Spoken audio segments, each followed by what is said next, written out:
বইমেলায় আছেন সহকর্মী স্মৃতি মণ্ডল, তার কাছে জানবো বইমেলার নতুন বইয়ের খবর। ধন্যবাদ স্নিগ্ধা। আমি অমর একুশে গ্রন্থমেলা প্রাঙ্গণে দাঁড়িয়ে আছি। তো আপনি জানেন যে অমর একুশে গ্রন্থমেলার কিন্তু আমরা প্রায় শেষ সময়ে এসে পৌঁছেছি, আর মাত্র 2 দিন বাকি আছে। তো এই 2 দিন সময় হাতে রেখেই কিন্তু যারা এখন পর্যন্ত মেলায় আসেননি বা যারা এসেছেন তাদের অনেকেই কিন্তু মেলায় এসেছেন ঘুরতে। আমরা বিভিন্ন স্টলগুলো ঘুরে দেখেছি, সেখানে পাঠকরা যাচ্ছেন এবং তাদের পছন্দের বইগুলো কিনে নিচ্ছেন।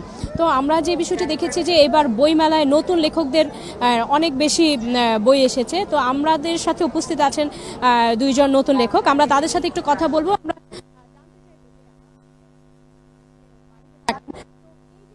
এই দেশে আসা, আপনার এখানে এসে নতুন বই বের করা, তো একটু যদি বলেন।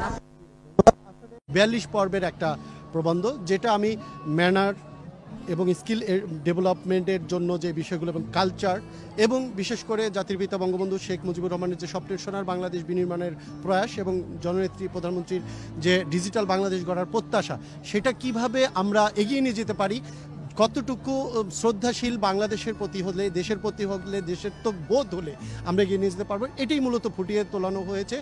যে আমাদের নতুন প্রজন্ম তারা যেন তাদের আতিথেয়তা, কালচার, এগুলো যেন নীলকষ্ট দাগ নামের কাব্যগ্রন্থ সহ আরো কয়েকটি, তবে এবার এসেছে হচ্ছে ভাবনাগুলো ভাবিয়ে যায় বইটির নাম।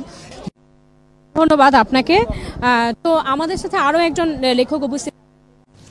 স্মৃতি, আপনাকে ধন্যবাদ। দর্শক, আমরা আসলে যান্ত্রিক গোলযোগের জন্য কথা ঠিক মতো শুনতে পারছিলাম না।